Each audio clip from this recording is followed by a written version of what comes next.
Hi everyone, Dr. Remy from Pain Free and Fit and Posture Size. Today we've got a great seated mobilization exercise that you can do for degenerative discs, whether you're sitting at work, driving in the car. Great way to help prevent those lower back pains from occurring. This one's straight out of our brand new program that we're really excited about, the Fast Track Healing Exercise Program for degenerative discs. Hope you enjoy.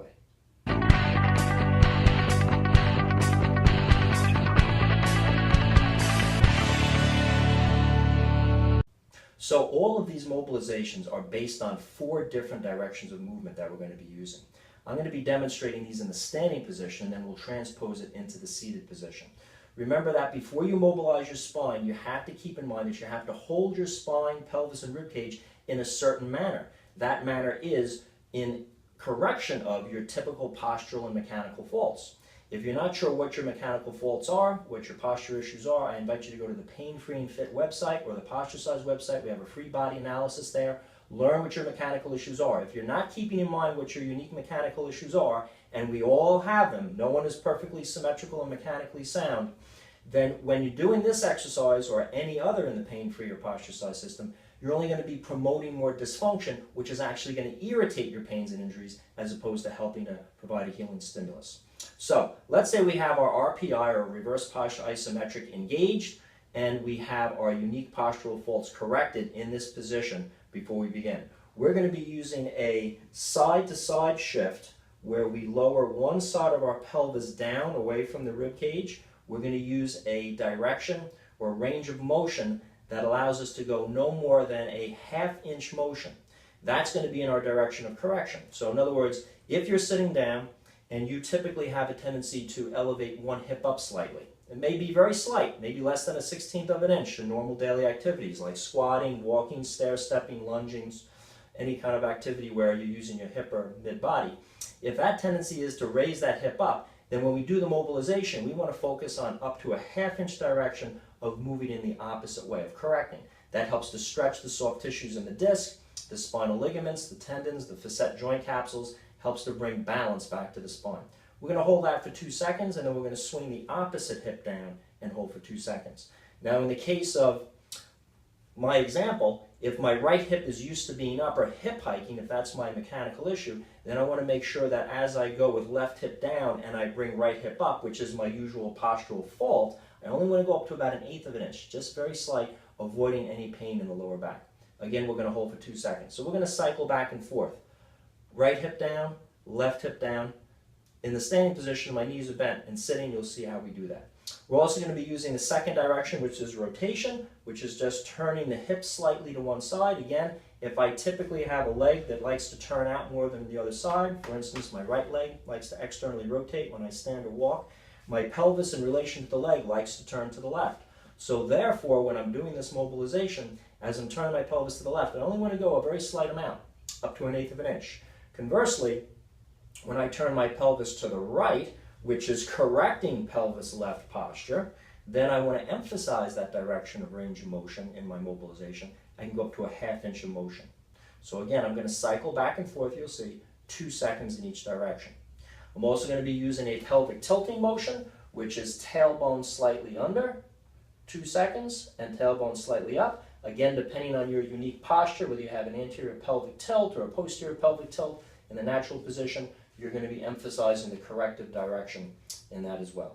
And finally, we're going to be using a decompressive or a vertically elongating mobilization for 2 seconds and a seated one, where we sit down and we compress a little bit. Again, when we compress in the seated position, we're going to make sure we don't compress a lot because that puts a lot of pressure on degenerative discs.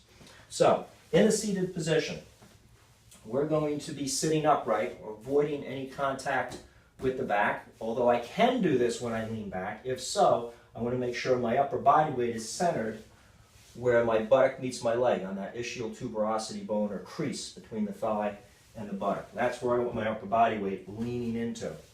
And then what I'm going to do is I'm going to begin with that pelvic tilt motion I just showed you. We're going to raise one little bit up with the tail. That's going to increase the arch of my back. And then I'm going to bring my tailbone under and hold for 2 seconds in each direction. And I'll cycle back and forth for 2 seconds in each direction within a comfortable range of motion, keeping in mind my directions of correction. If I typically need to arch my back or bring my tail up to correct my posture, I'm going to emphasize up to a ½ inch of that motion. As I'm going under, the other way, only an 1/8 of an inch. I'll then do my rotational posture, which is a little bit of a twist. I'm sitting, I'm going to push one hip or knee slightly forward. That's going to cause my pelvis to twist to one side. Hold for 2 seconds.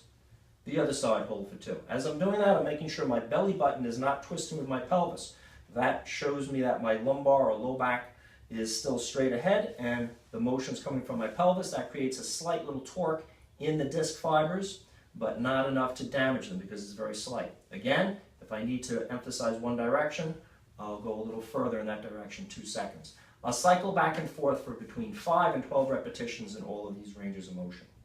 I'm also going to do a side tilting where I'll push one hip slightly down, hold for 2 seconds, and then the other hip slightly down for 2 seconds. This is very slight. The overall motion, like I said, is between a 1/16 sometimes and up to a ½ inch of motion. And you'll just feel one side of your back is getting longer as that hip goes down and the rib stays up. The other side is shortening slightly, and then you'll go the opposite direction. If you're someone who likes to turn one leg out, if you're someone who hip hikes or leans to one side, has compressive disc problems on one side, that's the side you're going to elongate more, up to a ½ inch motion when you mobilize. Again, 5 to 12 repetitions. And then I'm going to finally use my compression and decompression where I'm going to sit tall, making my low back stretch 2 seconds, and then slightly compress. Don't compress as hard as you can. Remember, when you're sitting, you have up to 10 to 13 times your body weight pressure on your discs. So this is a very dangerous position. This is why sitting long periods of time generally aggravates people with degenerative disc problems. So we only want to compress a slight amount and then raise. Elongate, compress. Again, while I'm doing that, I'm keeping my unique corrections in mind. If I typically tilt to one side or rotate, or I have more strength in, let's say, abdominal obliques turning me to one side, I want to put my corrections in. Again, that's based on your body analysis. You can find it either the Posture Sides or Pain Free and Fit websites. So while you're doing these mobilizations, think about your unique body posture. You're holding a slight corrective posture on, and that's helping to mobilize your spine. But as opposed to just generically moving it back and forth to try to get some motion in, you're using your muscular system to hold it in a corrective position, which is going to target those disc fibers. It's going to target the angles of pressure with the nucleus, the inside aspect of the disc, and it's going to promote healing and mobilization. When you're sitting for long periods, you can do this every 15 minutes up to an hour. Long drives, sitting at the desk. It's going to provide some slight motion that's not injurious to the spine, and you're going to find you're going to be able to last a lot longer sitting with a lot more comfort. If you like this video and would like to help me share it with others, give me a thumbs up below. If you have any questions or comments, please leave them. I'll do my best to get back to you. I hope this particular mobilization exercise will help you with your degenerative disc condition.